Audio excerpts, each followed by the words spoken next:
നമസ്കാരം, ടൂണിലേക്ക് സ്വാഗതം. ഇന്ത്യ പാകിസ്ഥാൻ യുദ്ധം അത് ആസന്നമായിരിക്കുന്നു എന്ന് തന്നെയാണ് ഇപ്പോൾ ഏവരും പറയുന്നത്. എന്നാൽ ഇന്നു മുതൽ ഇത് ആരംഭിച്ചു.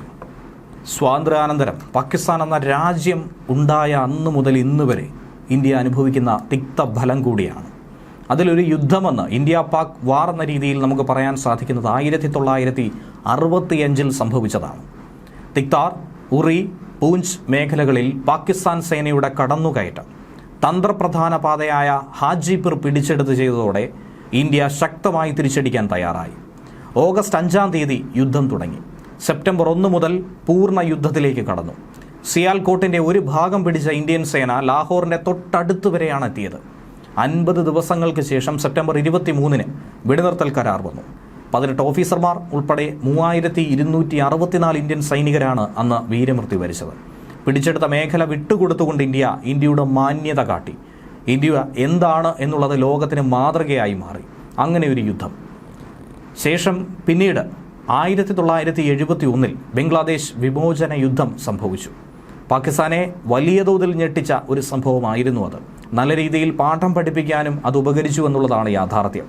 കിഴക്കൻ പാകിസ്ഥാനിൽ മുജീബുർ റഹ്മാന്റെ നേതൃത്വത്തിൽ സ്വാതന്ത്ര്യ പോരാട്ടം ശക്തമാവുകയും അവാമി ലീഗ് പ്രവർത്തകർക്കെതിരെ കടുത്ത സൈനിക നടപടി ഉണ്ടാവുകയും ചെയ്തതിനെ തുടർന്ന് ഇന്ത്യയുടെ ഭാഗമായ ബംഗാളിലേക്ക് അഭയാർത്ഥി പ്രവാഹം തുടങ്ങിയ സമയം ഇന്ത്യ ഡിസംബർ 3-ാം തീയതി യുദ്ധപ്രഖ്യാപനം നടത്തി.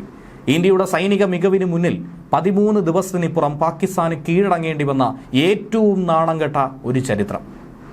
ഏകദേശം 90,000-ഓളം സൈനികർ ഇന്ത്യക്ക് മുന്നിൽ കീഴടങ്ങുകയാണ് ചെയ്തത്, അവരുടെ ആയുധങ്ങൾ നിലത്ത് വെച്ചുകൊണ്ട്. അന്ന് ബംഗ്ലാദേശ് എന്ന പുതിയൊരു രാജ്യം ഉദയം കൊണ്ടു. 195 ഓഫീസർമാർ ഉൾപ്പെടെ 3843 ഇന്ത്യൻ സൈനികർക്ക് അന്ന് വീരമൃത്യു വരിക്കേണ്ടി വന്നു. സിയാച്ചിൻ പിടിച്ചെടുക്കലിന് പാകിസ്ഥാൻ ശ്രമിച്ചത് ഓപ്പറേഷൻ മേഘ്ദൂതിലൂടെ ആയിരുന്നു. അത് 1984 സിയാച്ചിൻ അന്ന് പാകിസ്ഥാന്റെ നിയന്ത്രണത്തിലായിരുന്നു. ഏറ്റവും ഉയരം കൂടിയ പർവ്വത മേഖല, സൈനിക വിന്യാസമുള്ള മേഖല, ലോകത്തിലേക്ക് വെച്ച് ഏറ്റവും ബുദ്ധിമുട്ടേറിയ ഒരു സൈനിക നീക്കം അതുതന്നെയായിരുന്നു ഇന്ത്യ അന്ന് അവിടെ കാഴ്ചവെച്ചത്. സിയാച്ചിൻ മേഖല പാകിസ്ഥാൻ സൈനിക നീക്കത്തിലൂടെ സ്വന്തമാക്കാൻ ശ്രമിക്കുന്നുവെന്ന ഇന്റലിജൻസ് റിപ്പോർട്ടുകളുടെ അടിസ്ഥാനത്തിലാണ് ഇന്ത്യൻ സൈന്യം സിയാച്ചിന് മുകളിലുള്ള സൾട്ടോറോ മലനിരകൾ നിയന്ത്രണ വിധേയമാക്കി മാറ്റിയത്. പിന്നീട് സംഭവിച്ചത് 1999 കാർഗിൽ യുദ്ധം. കാർഗിൽ മേഖലയിൽ പാകിസ്ഥാൻ നുഴഞ്ഞുകയറ്റത്തിനെതിരെ ഇന്ത്യൻ കരസേനയും വ്യോമസേനയും 1999 മെയ്യിൽ ഓപ്പറേഷൻ വിജയ് ആരംഭിച്ചു. രാജ്യാന്തര സമ്മർദ്ദവും സൈനിക പരിമിതികളുമൊക്കെ പാകിസ്ഥാനെ പരാജയത്തിലേക്ക് നയിച്ചതാണ്.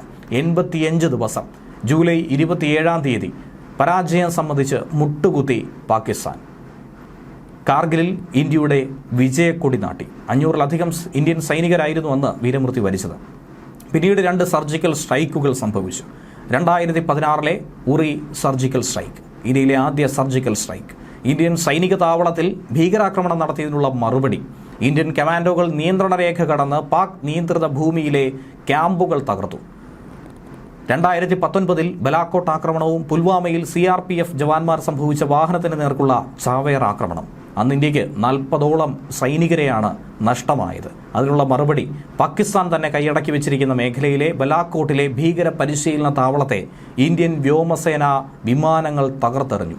വളരെ പ്രിസൈസായ ആക്രമണം, വളരെ കൃത്യമായ രഹസ്യ വിവരങ്ങളുടെ ഇന്റലിജൻസ് റിപ്പോർട്ടിന്റെ അടിസ്ഥാനത്തിലായിരുന്നു ഓപ്പറേഷൻ സിന്ദൂർ എന്ന പേരിൽ അടുത്ത സൈനിക നീക്കം ഇന്ത്യ 2025 നടത്തിയിരിക്കുന്നത്. പഹൽഗാമിലെ സാധാരണ ജനങ്ങളായ 26 പേരുടെ ജീവനെടുത്തതിനുള്ള മറുപടിയായിരുന്നു ഇത്.